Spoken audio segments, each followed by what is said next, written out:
Welcome to Rebel Speak and Thinking Through Scripture Friday. And today we're going to think through and about the life of a woman named Rahab. We meet Rahab in the book of Joshua in the Old Testament. And in the storyline of the Old Testament, there are people, Israelites, who were once upon a time slaves in Egypt, the greatest nation of that time. And God gets them out of there. And then they wander through the wilderness. But the promise has always been that there's this land that God has for them, where they're going to flourish. They're going to be in righteous relationship, covenant relationship with God.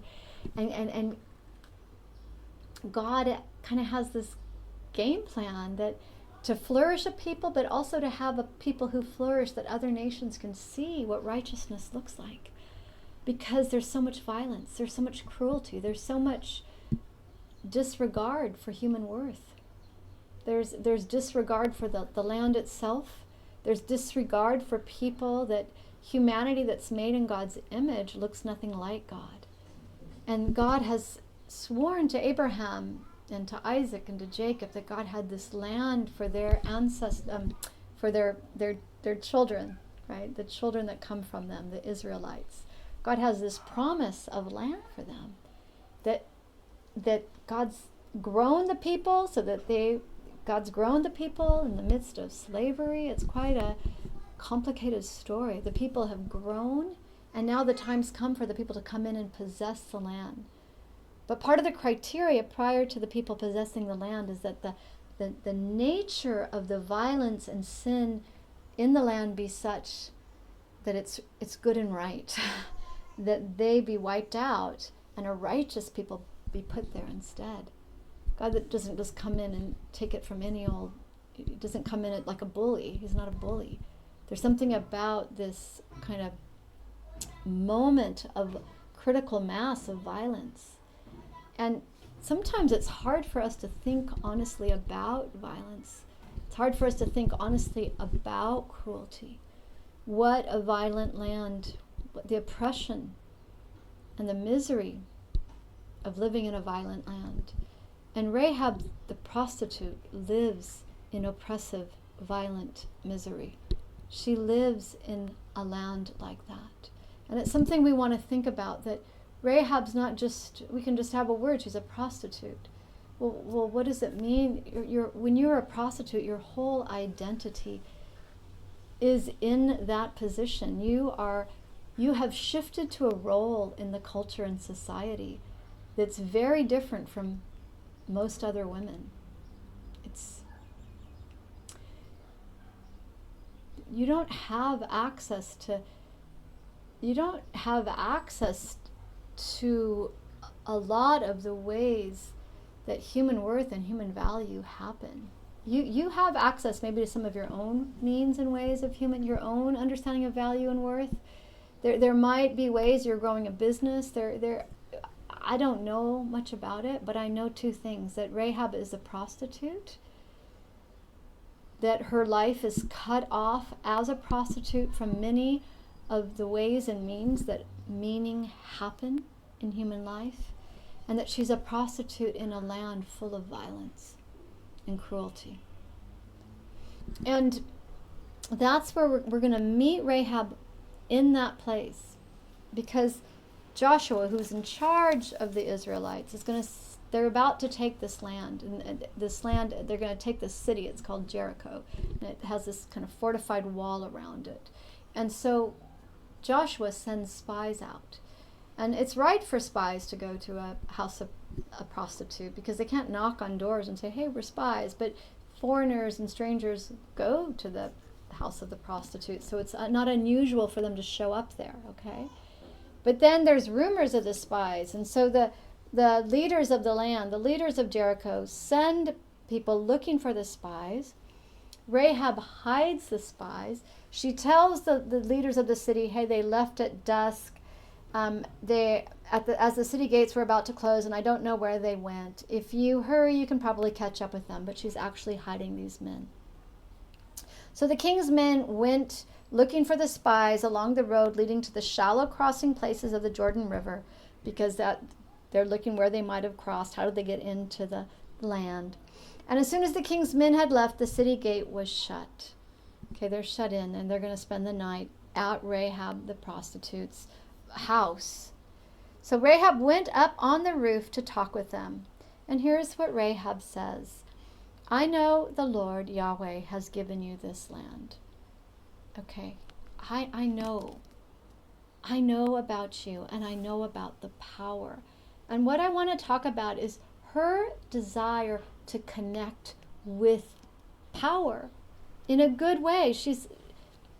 The power of the God they serve is a good, okay? She lives in a land with lots of power because power so often attaches to violence and cruelty.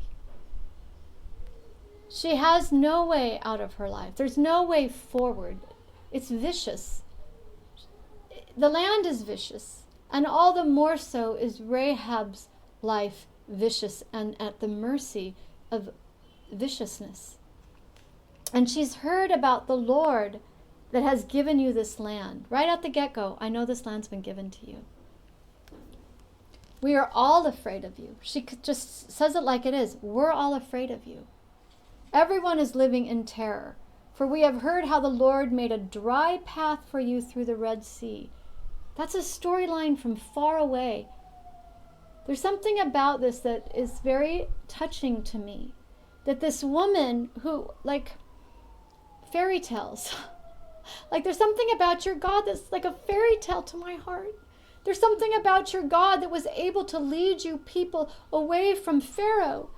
Another vicious land, another land where the ones in power are so much greater than the people that are under the ones in power.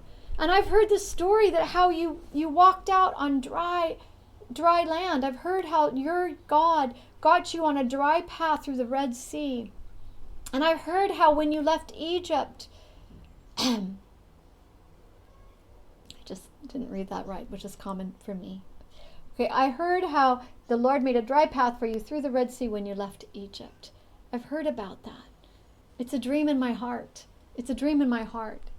And we know that you did to Sihon and Og. These are kings on the eastern side that should have just let the people pass through. But they didn't. They didn't let the people pass through. They fought them and they were destroyed. And now here is Rahab saying, I've heard about it. I've heard that you are connected to a God that is powerful and able. And the two Amorite kings, Sihon and Og, on the eastern side of the Jordan River, and how you completely destroyed they and their people. No wonder our hearts have melted in fear. Okay, now this is this wisdom in this woman. This is this wisdom, it's like the wisdom in David. Okay, I have heard and I know that this mighty God, full of power, is on your side. It's on your side, and there's something in her logic that's going to turn to them. Not resist this God. Not resist this God of power. No wonder our hearts have melted in fear. There's something about meeting God who is genuinely bigger than us, and how are you going to proceed in that relationship?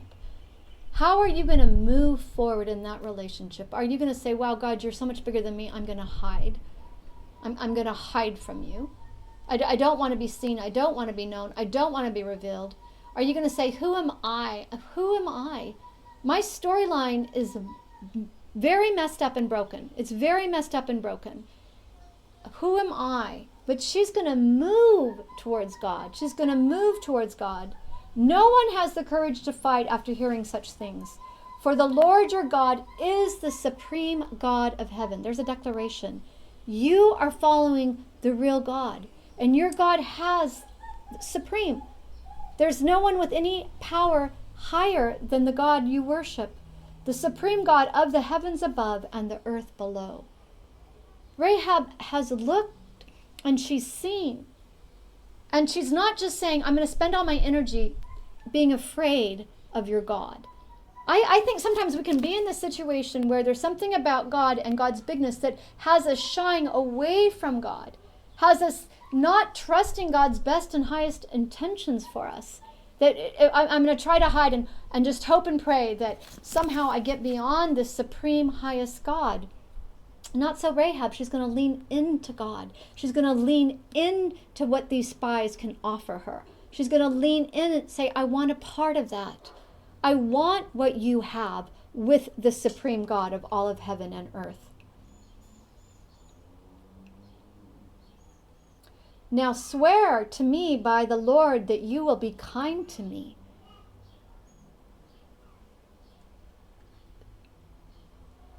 That's the bit. That's that thing of moving towards God in anticipation and expectation of God's goodness. Sometimes we can think God owes me something, which produces really different fruit. There's something we can be like, God, you owe me, and then things don't go right, and we give up on God so quickly. Like, what was I thinking? That's not what Rahab here does. She doesn't do that. She says, swear to me by the Lord that you will be kind to me and my family. Since I have helped you, give me some guarantee that when Jericho is conquered, I know what's happening, I know how it's going forward, you will let me live along with my father and my mother, my brothers and sisters, and all their families. Okay, right there, that tells us that Rahab's the only prostitute. Her brothers and sisters are married, they have children. I think most likely her mother and father sold her into prostitution for money, which happens all the time. All the time, all over the world. She had no say about the outcome of her life.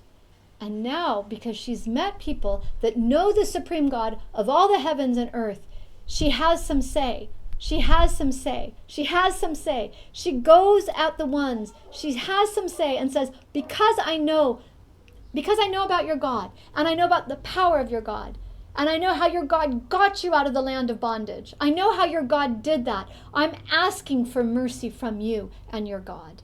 I'm asking, hey, I've been good to you. I'm asking that you give me some guarantee that when Jericho is conquered, you will let me live, along with my father and mother, my brothers and sisters, and all their families. And the spies say, we give you our own lives as guarantee. And then she tells them how to get away, and they tell her she puts a scarlet rope, and her mother and her father, her brothers and sisters, and all of their children, they're all saved. Joshua himself makes sure that happens.